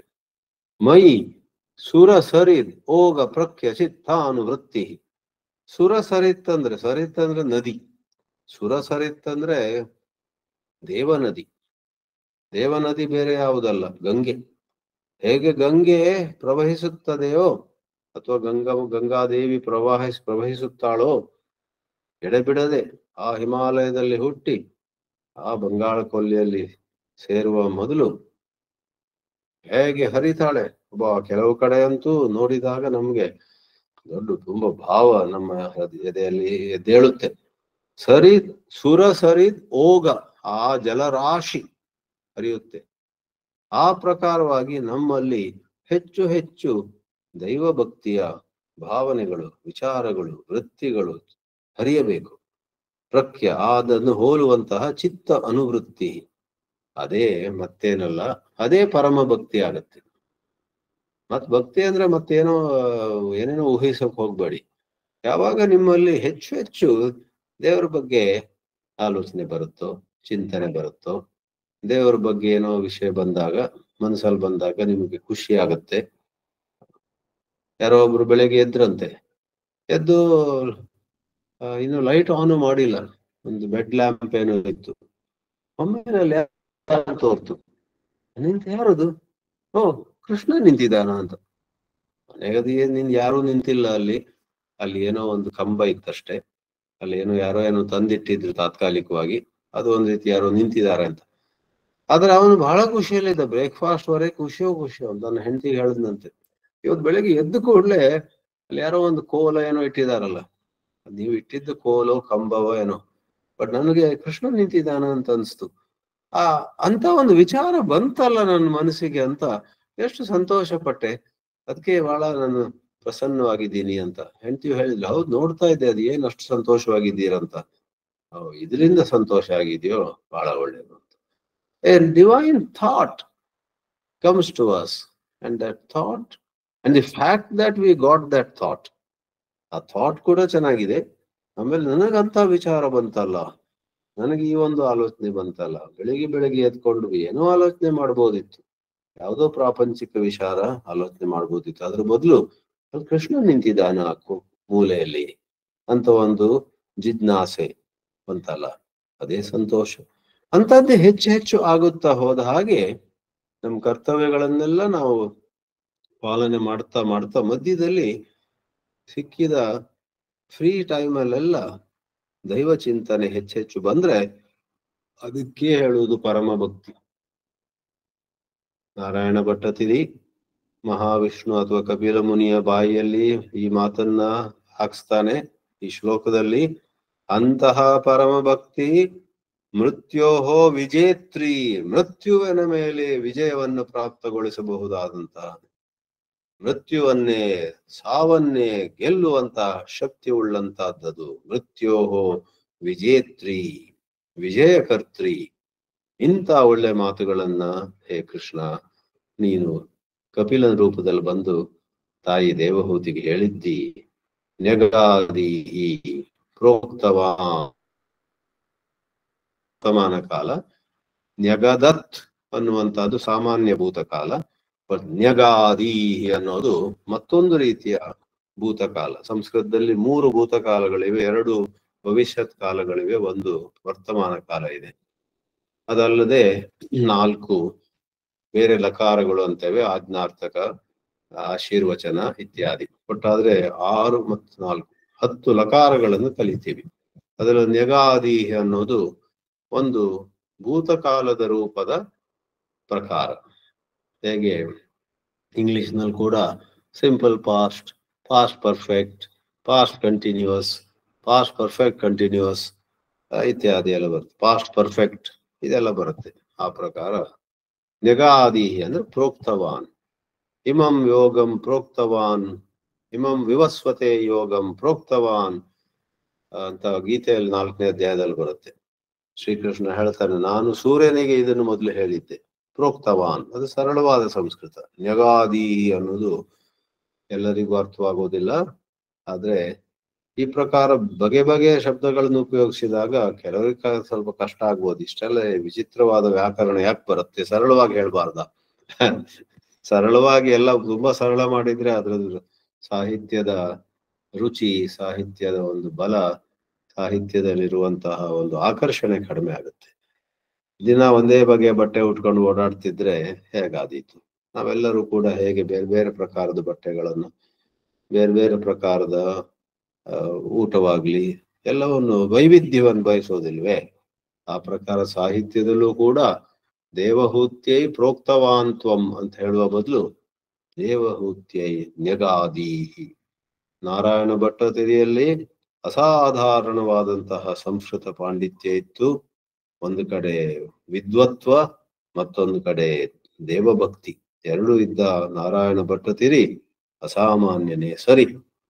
ಆದ್ರೆ ಈಗ 6ನೇ ಶ್ಲೋಕದಲ್ಲಿ, ಇಲ್ಲಿವರೆಗೆ ಒಂದು 2-3 ಶ್ಲೋಕದಲ್ಲಿ ಸಾಧನೆಯನ್ನು ತಿಳಿಸುತ್ತಾ ವಿವೇಕಿಯಾದವರು ಯಾವ ರೀತಿ ಭಗವತ್ ಚಿಂತನೆ ಮಾಡ್ತಾರೆ ಅಂತ ಹೇಳಿದ ಮೇಲೆ ಪ್ರಾಪಂಚಿಕರ ಬಗ್ಗೆ ಒಂದು ಶ್ಲೋಕ ಹೇಳ್ತಾರೆ. ಅಹಹ ಬಹುಲ ಹಿಂಸಾ ಸಂಚಿತಾರ್ಥೈ ಕುಟುಂಬಂ ಪ್ರತಿದಿನಮನುಪುಷ್ಣನ್ ಸ್ತ್ರೀಜಿತೋ ಬಾಲಲಾಲಿ ವಿಶತಿ ಗೃಹ ಸಕ್ತೋ ಯಾತನಾಮಯ್ಯ ಭಕ್ತಃ ಕಪಿಲತನುರಿತಿ ತ್ವಂ ದೇವಹೂತ್ಯೈನ್ಯಗಾದೀ. ನೋಡಿ, 3ನೇ ಪಂಕ್ತಿಯ ಕೊನೆಯಲ್ಲಿ ಒಂದು ಶಬ್ದ ಇದೆ, ಮಯಿ ಭಕ್ತಃ ಅಲ್ಲ, ಮಯಿ ಅಭಕ್ತಃ. ಅಲ್ಲಿ ಎಣ್ ಸಂಧಿ ಆಗಿದೆ. ಮಯಿ ಅಭಕ್ತಃ, ಮಯಿ ಅಭಕ್ತಃ. ಅಹಹ, ಈ ಪ್ರಾಪಂಚಿಕರ ಬಗ್ಗೆ ಮಾತಾಡುವುದು ಕೂಡ ನಾರಾಯಣ ಭಟ್ಟತಿರಿಗೆ ಇಷ್ಟ ಅಲ್ಲ. ಅದರಿಂದ ಮಹಾವಿಷ್ಣುವಿನ ಕಪಿಲ ಮುನಿಯ ಬಾಯಿಯಲ್ಲಿ ಅದನ್ನು ಹಾಕುವಾಗ ಅಹಹ, ಅಯ್ಯೋ ಏನ್ ಹೇಳೋದು ಇದ್ರ ಬಗ್ಗೆ. ಈ ಪ್ರಪಂಚದಲ್ಲಿ ಹೆಚ್ಚಿನ ಜನರು ಬಹುಲ ಹಿಂಸಾ ಸಂಚಿತ ಅರ್ಥೈಹಿ, ಹಿಂಸೆಯಿಂದ, ಅನ್ಯಾಯದಿಂದ 10 ಜನರಿಗೆ ಹೊಟ್ಟೆ ಹೊಡೆದು ತಕೊಂಡಂತ ಹಣದಿಂದ ತಮ್ಮ ಕುಟುಂಬವನ್ನ ಪ್ರತಿದಿನಂ ಅನುಪುಷ್ಣನ್ ಪೋಷಣೆ ಮಾಡುತ್ತಾ, ಆಮೇಲೆ ಬೇರೆ ಬೇರೆ ರೀತಿಯ ಕಾಮಕ್ರೋಧಗಳು, ಸ್ತ್ರೀಜಿತ ಕಾಮಿನಿ ಕಾಂಜನ ಕೀರ್ತಿಗಳ ಬಗ್ಗೆ ಎಲ್ಲ ತುಂಬಾ ಆಸೆಯನ್ನು ಇಟ್ಕೊಳ್ಳುತ್ತಾ ಬಾಲಲಾಲಿ. ಬಾಲಲಾಲಿ ಅಂದ್ರೇನು? ತನ್ನ ಮಕ್ಕಳು ಮೊಮ್ಮಕ್ಕಳು ಎಲ್ಲ ಓಡಾಡುವುದನ್ನ ನೋಡಿ ಅದರಲ್ಲೇ ಸಂತೋಷ ಪಡುತ್ತಾ, ನನ್ನ ಮೊಮ್ಮಗ ನೋಡಿ, ನನ್ನ ಮೊಮ್ಮಗಳು ಹೇಗಿದ್ದಾಳು ನೋಡಿ, ನನ್ನ ಮಕ್ಕಳು ನೋಡಿ, ನಾನು ನನ್ನದು ಅನ್ನುವುದ್ರಲ್ಲೆಲ್ಲ ತುಂಬಾ ರುಚಿಯನ್ನ ಹೊಂದುತ್ತಾ, ಅಂತವನಿಗೆ ಏನಾಗುತ್ತೆ?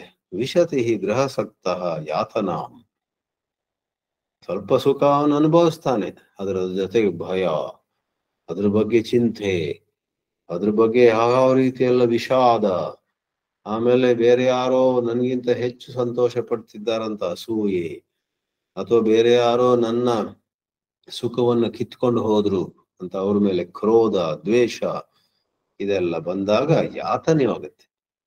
ಯಾತನಾ ಮೈ ಅಭಕ್ತಃ, ಭಕ್ತನಲ್ಲ ಅಭಕ್ತ, ನನ್ನಲ್ಲಿ ಭಕ್ತಿ ಇಲ್ಲದವನು, ಸಂಸಾರದಲ್ಲಿ ಸುಖ ಇದೆ ಅಂತ ಹೋದವನು ಹೆಚ್ಚು ಹೆಚ್ಚು ಯಾತನೆಯನ್ನೇ ಅನುಭವಿಸ್ತಾನೆ.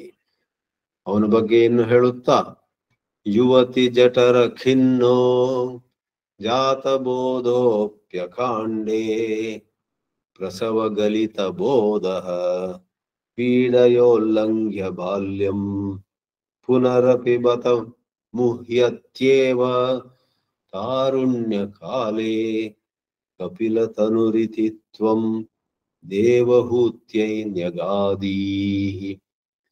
ಯುವತಿ ಅಂದ್ರೆ ಇಲ್ಲಿ ತಾಯಿಗೆ ಹೇಳ್ತಿರೋದು. ತಾಯಿಯ ಜಠರ, ಜಠರ ಅಂದ್ರೆ ಇಲ್ಲಿ ಗರ್ಭ. ಪುನಃ ಪುನಃ ತಾಯಿಯ ಗರ್ಭದಲ್ಲಿ ಹುಟ್ಟುತ್ತಾ, ಜಾತಬೋಧ, ತಾಯಿಯ ಗರ್ಭದಲ್ಲಿದ್ದಾಗ ಒಬ್ಬ ಜೀವಾತ್ಮನಿಗೆ ಒಂದಿಷ್ಟು ನೆನಪಿರುತ್ತಂತೆ, ತಾನು ಮಾಡಿದ ಪಾಪ, ತಾನು ಮಾಡಿದ ಪುಣ್ಯ ಎಲ್ಲ. ಆವಾಗ ಆ ಜೀವಾತ್ಮ ಗರ್ಭದಲ್ಲಿರುವಾಗ, ಈ ಜನ್ಮದಲ್ಲಿ ನಾನು ಬಹಳ ಸರಿ ಇರ್ತೀನಪ್ಪ, ಈ ಜನ್ಮದಲ್ಲಿ ನಾನು ಏನ್ ತಪ್ಪು ಮಾಡಲ್ಲ ಅಂತೆಲ್ಲ ಹೇಳ್ಕೊಳ್ತಾನೆ. ಅದು 2ನೇ ಪಂಕ್ತಿ ಹೇಳಿದಾಗೆ ಪ್ರಸವ ಗಲಿತ ಬೋಧ, ಗರ್ಭದಿಂದ ಹೊರಗೆ ಬಂದ ಅವನ ಜನ್ಮ ಆಯ್ತು, ಎಲ್ಲ ಮರ್ತು ಹೋಗುತ್ತೆ. ಎಲ್ಲ ಮರ್ತು ಪುನಃ ಎಲ್ಲಿ ಸುಖ ಇದೆ, ಎಲ್ಲಿ ರುಚಿಯಾದ ಆಹಾರ ಸಿಗುತ್ತೆ, ಎಲ್ಲಿ ಒಳ್ಳೆ ಸಂಗೀತ ಸಿಗುತ್ತೆ, ಎಲ್ಲಿ ನನ್ನನ್ನು ಹೊಗಳುವವರೇ ಮತ್ತೆ ಮತ್ತೆ ದೊರಕ್ತಾರೆ ಇತ್ಯಾದಿ ಮಾಡಿ, ಪೀಡಯ ಉಲ್ಲಂಘ್ಯ ಬಾಲ್ಯಂ, ತನ್ನ ಬಾಲ್ಯವನ್ನು, ಯೌವನವನ್ನೆಲ್ಲ ಹೇಗ್ ದಾಟ್ತಾನಂತ ಹೇಳಿದ್ರೆ, ಈ ಆಸೆಗಳು ಅವನನ್ನು ಪೀಡಿಸ್ತಾ ಇರ್ತವೆ, ಯಾವ್ಯಾವ್ದ್ರ ಬಗ್ಗೆ ಎಲ್ಲ ಆಸೆ.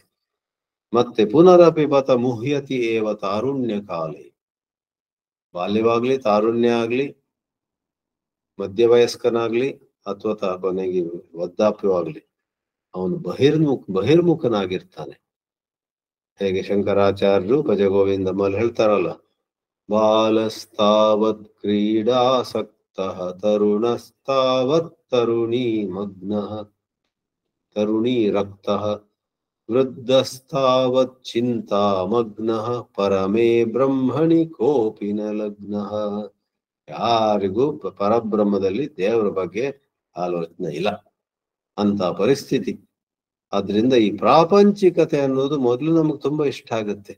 ಹಾ ನನ್ನಲ್ಲಿ ಏನೆಲ್ಲ ಇದೆ ಗೊತ್ತಾ, ನಾನು ಎಷ್ಟು ಸುಖವಾಗಿದ್ದೇನೆ, ರಾಜನ ಹಾಗಿದ್ದೀನಿ ಈ ದಿನಗಳಲ್ಲಿ, ರಾಣಿ ಹಾಗಿದ್ದೀನಿ ನಾನು ಈ ದಿನಗಳಲ್ಲಿ ಅಂತ ಹೆಮ್ಮೆ ಪಡ್ತೀವಿ. ಆದ್ರೆ ದೇವ ಭಕ್ತಿ ಇಲ್ಲದಿದ್ರೆ ಮೊದ್ಲು ನಾವು ಏನಾಗ್ತಿದೆ ಅಂತ ತಿಳ್ಕೊಳ್ಳೋ ಮೊದ್ಲೇನೆ ಎಲ್ಲ ಹಿಂದೆ ಮುಂದೆ ಆಗ್ಬಿಡುತ್ತೆ. ಎಂತೆಂತ ಚಿಂತೆಗಳು. ಯಾರನ್ನ ನಾವು ತುಂಬಾ ನಂಬಿದ್ದೇವೆ ಅವ್ರು ಕೈ ಕೊಟ್ಟು ಬಿಡ್ತಾರೆ. ಯಾವುದು ನಮ್ಗೆ ತುಂಬಾ ಬಯಸಿ ನಮ್ ಜೊತೆ ಇಟ್ಕೊಂಡಿದ್ವಿಯೋ ಅದು ನಮ್ ಕೈಯಿಂದ ಜಾರಿ ಹೋಗುತ್ತೆ. ಆಗಬಾರದ್ದೆಲ್ಲ ಆಗುತ್ತೆ. ನಮ್ ಬಾಯಿಯಿಂದ ಹೇಳಬಾರದ್ದೆಲ್ಲ ಮಾತುಗಳು ಬರ್ತವೆ. ಕೊನೆಗೆ ಎಷ್ಟು ವಿಷಾದ, ಎಷ್ಟು ವ್ಯಥೆ, ಎಷ್ಟು ಪಶ್ಚಾತ್ತಾಪ, ಎಷ್ಟು ಬೇಸರ. ಆದ್ರೆ ಅದ್ರ ಬಗ್ಗೆ ಹೆಚ್ಚು ಹೇಳದೆ 1-2 ಶ್ಲೋಕದಲ್ಲಿ ಪ್ರಾಪಂಚಿಕರನ್ನ ನಿಂದಿಸಿ, ಇವಾಗ 8ನೇ ಶ್ಲೋಕದಲ್ಲಿ ಕಪಿಲ ಮುನಿ ಏನ್ ಹೇಳ್ತಾನಂದ್ರೆ, ಕೆಲವರು ಶಾಸ್ತ್ರಗಳು ಹೇಳುವಂತಹ ಒಳ್ಳೆಯ ಕರ್ಮಗಳನ್ನು ಮಾಡ್ತಾ ಹೋಗ್ತಾರೆ. ಪಿತೃಸುರ ಗಣಯಾಜಿ ಧಾರ್ಮಿಕೋ ಯೋ ಗೃಹಸ್ಥ. ಧಾರ್ಮಿಕ ಗೃಹಸ್ಥ ಯಾವ್ಯಾವ ಶಾಸ್ತ್ರಗಳು ಹೇಳಿರ್ತವೆ, ಪಿತೃಕರ್ಮ ಮಾಡು, ಸುರ ಕರ್ಮ ಮಾಡು, ಅದನ್ನೆಲ್ಲ ಯಾಜಿ ಮಾಡ್ತಾನ, ಯಜ್ಞವನ್ ಮಾಡ್ತಾನೆ. ಸಚ ನಿಪತತಿ ಕಾಲೇ ದಕ್ಷಿಣಾಧ್ವೋಪಗಾಮಿ. ಶಾಸ್ತ್ರದಲ್ಲಿ ನಾವು ಮರಣ ಹೊಂದಿದ ಬಳಿಕ ಹೋಗಬಹುದಾದಂತಹ ದಾರಿಗಳ ಬಗ್ಗೆ ಮಾತು ಬರುತ್ತೆ. ಭಗವದ್ಗೀತೆಯ 8ನೇ ಅಧ್ಯಾಯದಲ್ಲಿ ಇದೆ ಅದು. 8ನೇ ಅಧ್ಯಾಯದಲ್ಲಿ ಕೃಷ್ಣ ಗತಿ ಮತ್ತು ಶುಕ್ಲ ಗತಿ. ಶುಕ್ಲ ಕೃಷ್ಣೇ ಗತಿ ಹ್ಯೇತೆ ಜಗತ ಶಾಶ್ವತೆ ಮತೆ ಏಕಯ ಯಾತಿ ಅನಾವೃತ್ತಿಂ ಅನ್ಯಯ ಆವರ್ತತೆ ಪುನಃ ಅಂತ ಬರತ್ ಮಾತು. ಅಂದ್ರೆ ಪುಣ್ಯ ಗಳಿಸಿದವರಲ್ಲೇ 2 ಬಗೆ. ಪಾಪಿಗಳು ಬಿಡಿ, ಅವ್ರು ನರಕಕ್ಕೆ ಹೋಗ್ತಾರೆ. ಪುಣ್ಯ ಗಳಿಸಿದವರಲ್ಲಿಯೂ ಕೂಡ ಯಾರು ಒಳ್ಳೆ ಕೆಲಸಗಳನ್ನ ಸ್ವಲ್ಪ ನಾನು ಈ ಒಳ್ಳೆ ಕೆಲಸ ಮಾಡ್ತಿದ್ದೀನಿ ಅಂದ್ರೆ ಅಭಿಮಾನದಿಂದ ಮಾಡ್ತಾರೋ ಅವ್ರು ಮಾಡಿರೋದು ಒಳ್ಳೆ ಕೆಲಸನೇ. ಆದ್ರಿಂದ ಅವರು ಹೋಗ್ತಾರೆ, ಸ್ವರ್ಗ ಮತ್ತು ಒಳ್ಳೊಳ್ಳೆ ಲೋಕಗಳಿಗೆಲ್ಲ ಹೋಗ್ತಾರೆ. ಅದಕ್ಕೆ ದಕ್ಷಿಣ ಮಾರ್ಗ ಅಂತೀವಿ. ದಕ್ಷಿಣ ಅಧ್ವ, ಅಧ್ವ ಅಂದ್ರೆ ಮಾರ್ಗ, ಉಪಗಾಮಿ, ದಕ್ಷಿಣ ಮಾರ್ಗದಲ್ಲಿ ಹೋಗುವಂತವ್ರು ಅವರು ನಿಪತತಿ, ಮತ್ತೆ ಪುನಃ ಈ ಪ್ರಪಂಚದಲ್ಲಿ ಈ ಒಂದು ಭೂಮಿಯ ಮೇಲೆ ಬರ್ತಾರೆ. ದಿ ಪಾತ್ ಆಫ್ ರಿಟರ್ನ್ ಏಕಯಾತಿ ಆವೃತ್ತಿಂ ಅನ್ಯಯ ಅನಾವೃತ್ತಿಂ. ಆವೃತ್ತಿ ಅಂದ್ರೆ ಹಿಂತಿರುಗಿ ಬರುವಂತಹದ್ದು. ಭಗವದ್ಗೀತೆಯಲ್ಲಿ 9ನೇ ಅಧ್ಯಾಯದಲ್ಲೂ ಕೂಡ ಒಂದು ಮಾತಿದೆ, ಕ್ಷೀಣೆ ಪುಣ್ಯೆ ಮರ್ತ್ಯಲೋಕಂ ವಿಶಂತಿ. ಪುಣ್ಯವು ಕ್ಷೀಣವಾದಾಗ, ಪುಣ್ಯ ಮುಗ್ದೋದಾಗ ಮತ್ತೆ ಭೂಮಿಗೆ ಬರ್ತಾನೆ. ನಮ್ಮಲ್ಲೊಬ್ರು ಪುರುಷೋತ್ತಮಾನಂದ್ರ ಅಂತ ಇದ್ರು ಹಿಂದೆ, ಅವ್ರು ಹೇಳ್ತಿದ್ರು ಕ್ಷೀಣೆ ವೀಸೆ ಸ್ವದೇಶಂ ಗಚ್ಚಂತಿ. ನೀವು ಅಮೆರಿಕಕ್ಕೆ ಹೋದ್ರೆ 6 ತಿಂಗಳ ವೀಸಾ ಇದೆ. 6 ತಿಂಗಳ ವೀಸಾ ಮುಗಿದ ನಂತರ ಅಲ್ಲಿ ಹೆಚ್ಚಿಗೆ ಇರೋಂಗಿಲ್ಲ, ಮತ್ತೆ ತಮ್ಮ ಲೋಕಕ್ಕೂ ತಮ್ಮ ದೇಶಕ್ಕೆ ವಾಪಸ್ ಹೋಗ್ತೀರ. ಆ ಪ್ರಕಾರ ಹೇಗೆ ವೀಸಾ ಮುಗಿದ ನಂತರ ಹಿಂತಿರುಗಿ ಬರಬೇಕೋ, ಪುಣ್ಯ ಮುಗಿದಾಗ ಸ್ವರ್ಗದಿಂದ ಹಿಂದೆ ಮತ್ತೆ ಭೂಮಿಗೆ ಬರಬೇಕು. ಆದ್ರೆ 2ನೇ ಭಾಗದಲ್ಲಿ ಈ ಶ್ಲೋಕದಲ್ಲಿ ಯಾರು ಒಳ್ಳೆ ಕೆಲಸಗಳನ್ನು ಮಾಡುವಾಗ ಅಭಿಮಾನ, ಅಹಂಕಾರ, ಗರ್ವ ಎಲ್ಲ ಇಲ್ಲದೆ ನಾನು ಮಾಡ್ತಿರುವುದೆಲ್ಲ ಭಗವಂತನ ಸಂತೋಷಕ್ಕೋಸ್ಕರ, ನನ್ನ ಹಿರಿಮೆಯನ್ನು 4 ಜನರಿಗೆ ತೋರ್ಸ್ಬೇಕಂತಲ್ಲ, ನಾನ್ ದೊಡ್ಡವನು ಅಂತ ತಿಳ್ಕೊಳ್ಳೋಕ್ ಅಥವಾ ತೋರ್ಸೋಕಲ್ಲ. ಮೈ ನಿಹಿತಂ ಅಕಾಮಂ ಕರ್ಮ. 3ನೇ ಪಂಕ್ತಿ. ಅಕಾಮಂ ಕರ್ಮ ಇಸ್ ಸೇಮ್ ಆಸ್ ನಿಷ್ಕಾಮ ಕರ್ಮ. ಮೈ ನಿಹಿತಮಕಾಮಂ ಕರ್ಮ ತೂದಕ್ ಪಥಾರ್ಥಂ. ದಕ್ಷಿಣಕ್ಕೆ ವಿರುದ್ಧವಾದದ್ದು ಊದಕ್ ಅಥವಾ ಉದಕ್. ಉದಕ್ ಅಂದ್ರೆ ಉತ್ತರ. ದಕ್ಷಿಣ ಮಾರ್ಗ, ಉತ್ತರ ಮಾರ್ಗ, ಕೃಷ್ಣ ಮಾರ್ಗ, ಶುಕ್ಲ ಮಾರ್ಗ, ಧೂಮ ಮಾರ್ಗ, ಅಗ್ನಿ ಮಾರ್ಗ. ಗೀತೆಯಲ್ಲಿ 8ನೇ ಅಧ್ಯಾಯದಲ್ಲಿ ಬರುತ್ತೆ, ಅಗ್ನಿರ್ಜ್ಯೋತಿರಹ ಶುಕ್ಲ ಷಣ್ಮಾಸೋ ಉತ್ತರಾಯಣಂ. ಅದೇ ತರ ಧೂಮೋ ರಾತ್ರಿ ತಥಾ ಕೃಷ್ಣ ಷಣ್ಮಾಸೋ ದಕ್ಷಿಣಾಯನಂ. ಸೊ 4-5 ಬಗೆಯಲ್ಲಿ 2 ಮಾರ್ಗಗಳನ್ನು ತಿಳಿಸಲಾಗ್ತವೆ. ಈ 2 ಮಾರ್ಗಗಳಿವೆ ಒಳ್ಳೆ ಕೆಲಸ ಮಾಡುವವರಲ್ಲಿ. ಅದರಿಂದ ಕೆಟ್ಟ ಕೆಲಸ ಬಿಟ್ಟು ನಾವು ಒಳ್ಳೆ ಕೆಲಸಕ್ಕೆ ಬರಬೇಕು. ಆಮೇಲೆ ಒಳ್ಳೆ ಕೆಲಸವನ್ನು ಕೂಡ ಯಾವ ಅಹಂಕಾರ ಇಲ್ಲದೆ, ಅಭಿಮಾನ ಇಲ್ಲದೆ, ಗರ್ವ ಇಲ್ಲದೆ, ಆಸಕ್ತಿ ಇಲ್ಲದೆ, ಭಕ್ತಿಯಿಂದ ಇದೆಲ್ಲ ದೇವರು ಸಂತೋಷ ಪಡ್ಬೇಕಷ್ಟೆ. ನನ್ನ ಅಹಂಕಾರಕ್ಕೆ ಸಂತೋಷ ಕೊಡ್ಲಿಕ್ಕೆ ಮಾಡ್ತಿರೋದಲ್ಲ ಅನ್ನೋ ಒಂದು ಭಾವನೆ ಸುಲಭವಲ್ಲ, ಆದ್ರೆ ಅದನ್ನ ನಾವು ಅಭ್ಯಸಿಸಬೇಕು. ಇಲ್ಲಿಗೆ ಕಪಿಲೋಪದೇಶ ಹೆಚ್ಚು ಕಡಿಮೆ ಮುಗೀತು. ಇದಕ್ಕೇನ್ ಹೇಳ್ತೀವಿ, ಒಂದು ಸಮಾಪ್ತಿ. ಇತಿ ಸುವಿದಿತ ವೇದ್ಯಾಂ ದೇವಹೇ ದೇವಹೂತಿಂ ಕೃತ ನುತಿ ಮನುಗೃಹ್ಯ ತ್ವಂ ಗತೋ ಯೋಗಿ ಸಂಗೈ.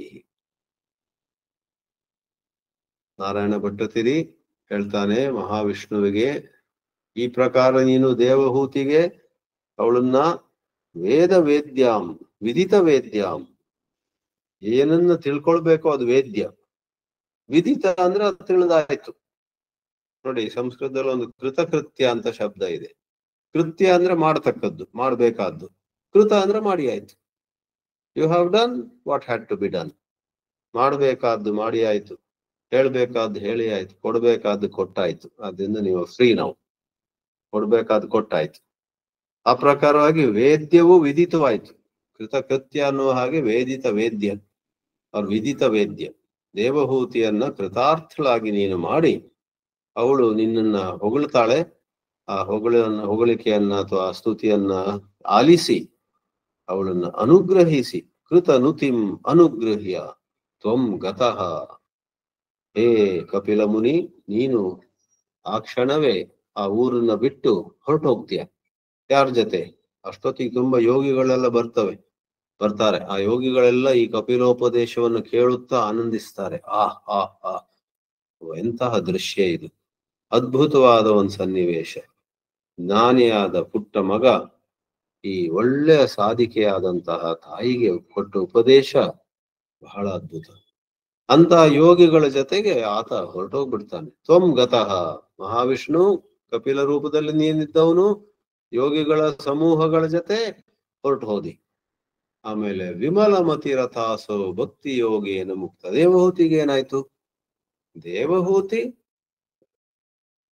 ವಿಮಲಮತಿ, ಅವಳು ಮನಸ್ಸು 100ಕ್ಕೆ 99 ಶುದ್ಧ ಇತ್ತು, ಈಗ 100ಕ್ಕೆ 100 ಶುದ್ಧ ಆಯ್ತು.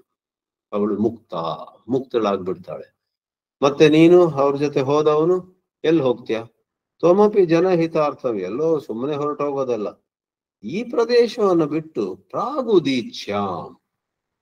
ಪ್ರಾಗುದೀಚ್ಯಾಂ ಅಂದ್ರೆ ನಾರ್ತ್ ಈಸ್ಟ್, ಈಶಾನ್ಯದಲ್ಲಿ, ಉತ್ತರ ಮತ್ತು ಪೂರ್ವದ ಮಧ್ಯದಲ್ಲಿರುವಂತಹದ್ದು ಈಶಾನ್ಯ ದಿಕ್ಕಿನಲ್ಲಿ ಯಾವುದೋ ಒಂದು ಸ್ಥಳದಲ್ಲಿ ನೀನು, ಯಾವುದು ಹಿಮಾಲಯ ಇರಬಹುದು, ಯಾವುದೋ ಒಂದು ಗಿರಿ ಕಂದರ ಇರಬಹುದು, ಜನಹಿತಾರ್ಥೆ. ಒಟ್ಟಾದ್ರೆ ನೀನು ಕೂಡ, ತಾಯಿ ಇನ್ನೊಂದ್ ಕಡೆ ಹೋದ್ಲು, ನೀನು ಮತ್ತೊಂದ್ ಕಡೆ ಹೋದಿ.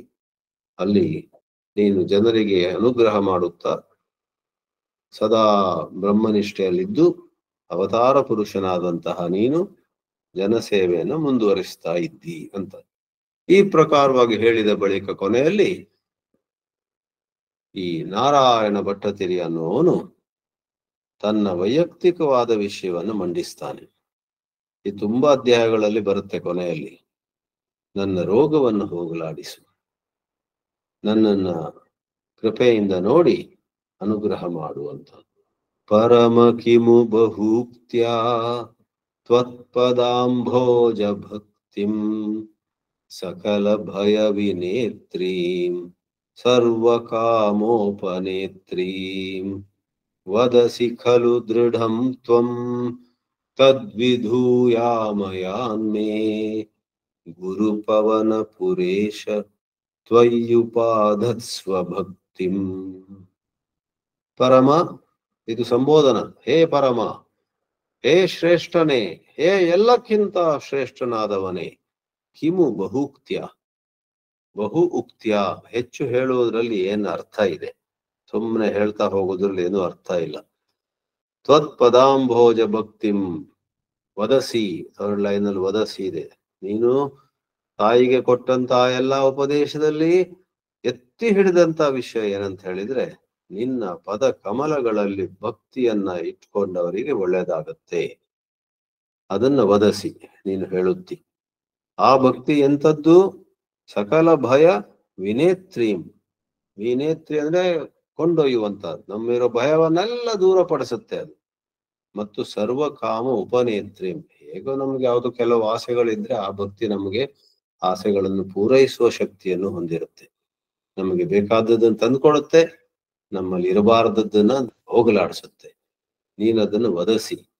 ದೃಢಂ, ಸ್ಪಷ್ಟವಾಗಿ ದೃಢವಾಗಿ ಹೇಳಿದ್ಯ.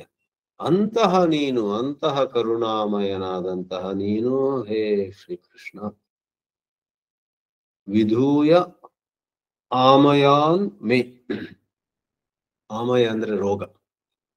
ಅದಕ್ಕೆ ನಮ್ಮ ಪ್ರಾರ್ಥನೆಗಳನ್ನ ನಾವು ಹೇಳೋದಿಲ್ವೇ? ಸರ್ವೇ ಸಂತು ನಿರಾಮಯ. ನಿರಾಮಯ ಅಂದ್ರೆ ರೋಗರಹಿತರು, ಆಮಯ ಅಂದ್ರೆ ರೋಗ. ವಿಧೂಯ ಆಮಯಾನ್, ನನ್ನ ರೋಗಗಳನ್ನೆಲ್ಲ ಹೋಗಲಾಡಿಸಿ ನನ್ನನ್ನು ಅನುಗ್ರಹಿಸು ನನಗಾಗಿ ಹೇ ಗುರು ಪವನ ಪುರೇಶ. ಪವನ ಅಂದ್ರೆ ವಾಯು, ಗುರು ಪವನ ಅಂದ್ರೆ ಗುರುವಾಯು, ಪುರ ಅಂದ್ರೆ ಊರು, ಗುರುವಾಯೂರು. ಈಶ ಅಂದ್ರೆ ಅಪ್ಪ, ಗುರುವಾಯೂರಪ್ಪ. ಜನಸಾಮಾನ್ಯರು ಗುರುವಾಯೂರಪ್ಪ ಅಂತ ಹೇಳ್ತಾರೆ. ಗುರು ಪವನ ಪುರಪತಿ, ಗುರು ಪವನ ಪುರೇಶ, ಇದೆಲ್ಲ ಸಂಸ್ಕೃತ ರೂಪಗಳು. ಹೇ ಗುರುವಾಯೂರಪ್ಪನೇ, ನನ್ನ ರೋಗಗಳನ್ನು ಹೋಗಲಾಡಿಸು.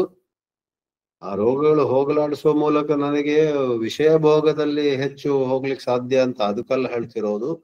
ಒಳ್ಳೆ ಆರೋಗ್ಯ, ಶರೀರ ಒಳ್ಳೆ ಸ್ಥಿತಿಯಲ್ಲಿದ್ರೆ ನಾನು ಮತ್ತಷ್ಟು ನಿನ್ನ ಭಕ್ತಿಯನ್ನ ಅಭ್ಯಸಿಸುತ್ತಾ ಒಳ್ಳೆ ರೀತಿಯಲ್ಲಿ ಅದನ್ನು ಹಂಚಿಕೊಳ್ಳೋದೆಲ್ಲ ಸಾಧ್ಯವಾಗುತ್ತೆ. ಆದ್ರಿಂದ ತ್ವಯಿ ಭಕ್ತಿಂ ಉಪಾದತ್ಸ್ವ, ನಿನ್ನ ಕಡೆ ಭಕ್ತಿಯನ್ನ ನನ್ನ ಹೃದಯದಲ್ಲಿ ಬರುವಂತೆ ಮಾಡು. ಈ ಪ್ರಕಾರವಾಗಿ ಒಂದು ಕೊನೆಯಲ್ಲಿ ಪ್ರಾರ್ಥನೆ ಬರುತ್ತೆ. ಈ ರೀತಿ 10 ಶ್ಲೋಕಗಳಲ್ಲಿ ನಾವು ಚಿಂತನೆ ಮಾಡ್ಲಿಕ್ಕೆ ಬೇಕಾದಂತಹದ್ದು, ಅಭ್ಯಾಸ ಮಾಡ್ಲಿಕ್ಕೆ ಬೇಕಾದಂತಹದ್ದು ಇವೆಲ್ಲವೂ ಇದೆ ಅಂತ ಹೇಳಿದ್ರೆ ಖಂಡಿತ ಅತಿಶಯೋಕ್ತಿ ಆಗುವುದಿಲ್ಲ. ಅದರಿಂದ ಪುಟ್ಟ 10 ಶ್ಲೋಕಗಳಲ್ಲಿ ಈ ಕಪಿಲೋಪದೇಶ ಭಾಗವತದಿಂದ ಅಲ್ಲಿ ಬಹುಶಃ 30-40 ಅಥವಾ ಎಷ್ಟೇ ನೋಡ್ಬೇಕು ನಾನು, ಎಷ್ಟೋ ಶ್ಲೋಕಗಳಿರೋದನ್ನ 10 ಶ್ಲೋಕಗಳಲ್ಲಿ ನಮ್ಮ ನಾರಾಯಣ ಭಟ್ಟತಿರಿ ನಮ್ಮೆಲ್ಲರ ಅನುಕೂಲಕ್ಕೋಸ್ಕರ ಈ ಶ್ರೀಮದ್ ನಾರಾಯಣೀಯಂ ಅನ್ನುವ ಗ್ರಂಥದಲ್ಲಿ ಕೊಟ್ಟಿದ್ದಾರೆ. ಅವರಿಗೆ ನಾವು ತಲೆಬಾಗಿ ನಮಸ್ಕರಿಸೋಣ. ನಮ್ಮ ಜೀವನವನ್ನ ಈ ಭಕ್ತಿಯ, ಈ ಜ್ಞಾನದ ಉಪದೇಶಗಳನ್ನು ಪಾಲನೆ ಮಾಡುವ ಮೂಲಕ ಸಾರ್ಥಕಗೊಳಿಸೋಣ ಅಂತ ಹೇಳುತ್ತಾ ಈ ಮಾತು ಮುಗಿಸೋಣವಂತೆ. ಓಂ ನಮೋ ನಾರಾಯಣಾಯ, ಓಂ ನಮೋ ನಾರಾಯಣಾಯ, ಓಂ ನಮೋ ನಾರಾಯಣ.